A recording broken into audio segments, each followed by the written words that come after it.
IRB applications.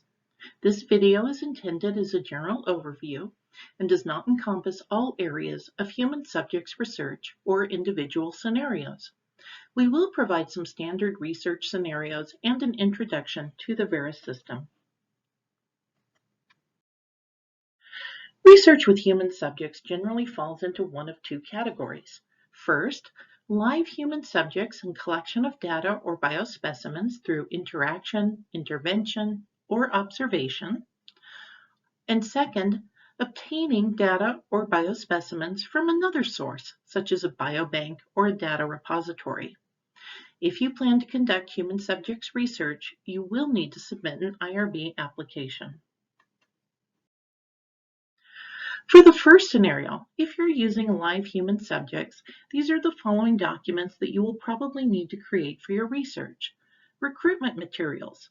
This can be anything from phone scripts to emails that you might send out or flyers that you might post, anything that might draw subjects into applying for your study. The second thing you'll need is a screening document. The screening document is usually a checklist that the researcher uses to determine if someone is eligible to be in the study. Third, you'll need consent documents, assent documents, and permission documents depending on the type of population that you plan to work with. Consent documents are for adults who can make their own decisions. Assent documents are for children where they agree to participate in research. And permission documents are for parents or legally authorized representatives who can give permission for somebody else to be in research. These are used when a child is in research or somebody who has a capacity that might be limited and not allow them to sign their own consent document. The next item that you'll need are the measurements. These can be interview questions, surveys, other assessments. Whatever that type of assessment is that you'll be using to gather data, you'll want to include a copy of that with your IRB application. The next thing you'll need is a list of the people who will be personnel, what roles they will be taking on, and making sure that you have completed training documents for everybody on the research team. You'll also want a comprehensive plan, and you'll need to have that written out because you'll be putting that into the application as to step by step exactly what you'll be doing with your human subjects. And finally, data security. You'll need to have a plan for how you plan to store your data for the next 5 years and how you plan to keep it secure, de-identified if necessary, and how you plan to enable access. For the second scenario, if you're obtaining data from another source, you'll want to make sure that it's an ethical source. For example, a biobank where people have agreed prospectively to have samples taken and placed into this bank would be an ethical source. An unethical source might be considered scraping information from a private data server where people are talking about their individual traumas. So you'll want to verify the source that you're using. You'll also want to make a determination of identifiability. You'll need to look and see whether or not the IRB considers something identifiable, even if you do not, because there are certain components to information, even if you don't have a name or social security number associated with something, where the IRB might still consider it identifiable based on other information that you're gathering or certain coding options. You may need a data or material transfer agreement in order to have those materials moved to your research lab. And again, you'll also want to have a data security plan. Now, templates and guidance are available on the IRB website or by contacting the IRB coordinator. So research team roles and training. You will want to have training to conduct human subjects research. And what that consists of is a comprehensive module from cityprogram.org titled Investigators and Student Researchers. This must be completed by every member of the research team, as well as research collaborators. Additional training, such as good clinical practice or responsible conduct of research, may be required for some types of research. More information and links are available on the IRB website or by contacting the IRB coordinator. In order to get people set up in Veris, you'll want to have them start by using their University of Idaho credentials and logging into the Veris system. This will allow you, as the researcher, to add them to your application. If you're searching for somebody in Veris and you cannot find them, that means they most likely have not yet set up an account. So encourage them to do so. Once they have put all of their information in, it takes about 3 to 4 business days to process that, and then at that point they should be available for you to add them. For external personnel that you may have on your research project, you'll want to gather their contact information and their credentials along with any training certificates, and you'll have to manually enter these into the Veris system as part of your application. And finally, determine the eligibility for roles in the research. Eligibility for research roles at the University of Idaho are determined by the University of Idaho Administrative Procedures Manual, Section 45.22, and this determines who can or cannot be a PI or co-PI on a project. For other roles, you'll want to ensure whether you are going to have them work with identifiable data or de-identified data, and what criteria or training they also have. So let's talk a little bit about Veris, the IRB electronic submission system. Now, Veris is also used for other committees and also for other activities at the university. So as you're navigating through it, you'll want to make sure that you are in the correct section so you're not filling out an application for something else that might not apply to IRB. So let's say your team has completed its training, your draft materials are all ready, and the next step is simply to submit the application in Veris.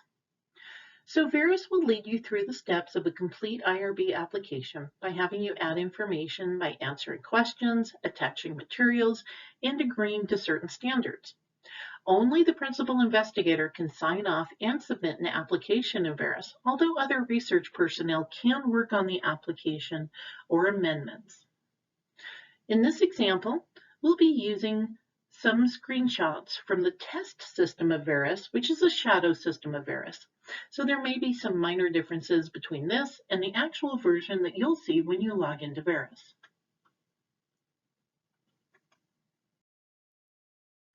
Our first screenshot shows the menu option that you'll want to use to begin your application.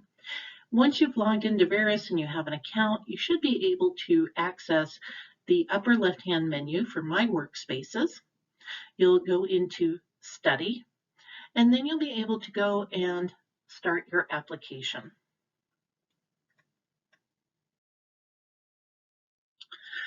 The next screenshot here shows that you want to choose IRB. After you choose IRB, you'll want to save and continue to the next section. Veris uses a system of gray navigation buttons to guide you through the materials that you'll need to have for your submission. So each time you see a gray button, go ahead and look at that, and that should tell you what you're doing. So you'll begin your application, and you'll see that on the left it has a single box. That box is telling you that you are in section 1 of this application. Now again, you have those gray navigation buttons, and the one on the right says you can look at an entire view of the application. Now Veris will only allow you to see what you've already put in. So in this case, it shows that there's only one section of the application. As you continue to enter information in, Veris will add additional components to this. Once you have completed each of those sections, Veris will allow you to see the whole thing. On the right-hand side, you'll see two options. One is to save what you've completed so far. That allows you to exit Veris or have Veris time out, and your work will be saved. And the next is save and continue to the next section. Save and continue to the next section will allow the next section of whatever you're working on to pop up. So in this case, it would move you along to section 2.0 of your application. So here, as we've gone through additional parts of the application, Verus will open ones based on what you answer. So if you have, for example, answered something in section 3, Verus might take you down a different route than what you're seeing on the left-hand side currently. As you go through each section, you'll be able to go and save and continue to the next section, and that will lead you all the way through the application.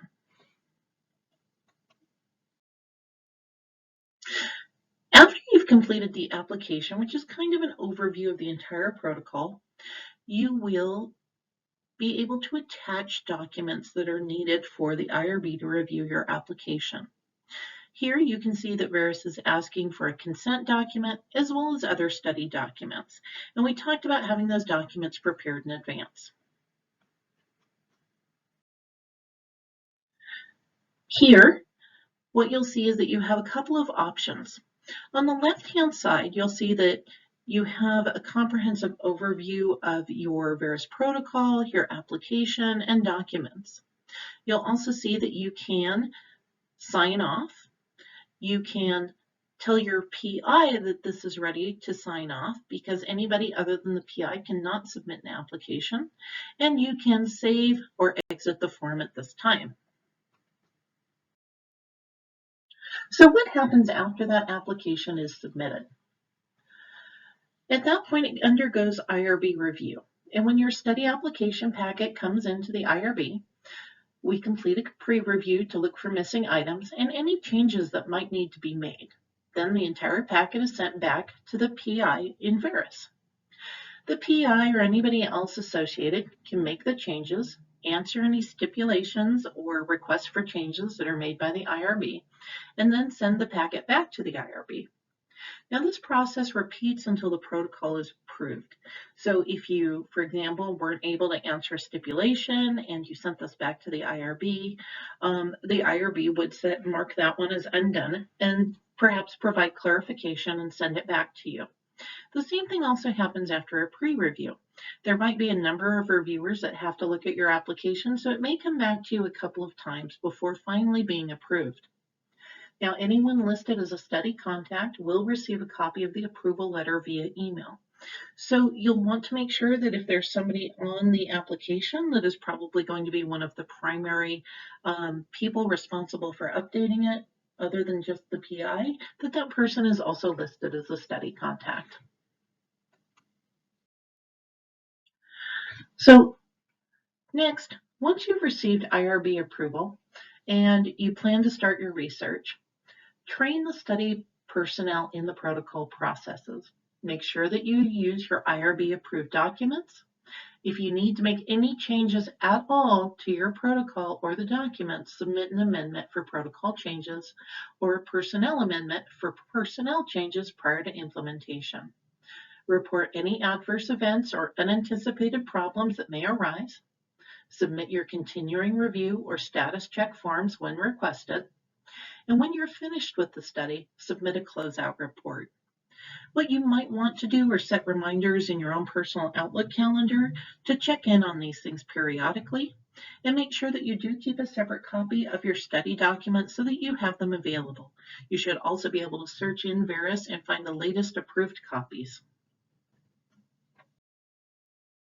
If you have any questions, please feel free to contact irb@uidaho.edu or by calling 208-885-6340. We're happy to answer any questions about the application process, what the current status is of your application, or help you navigate Verus. Thank you.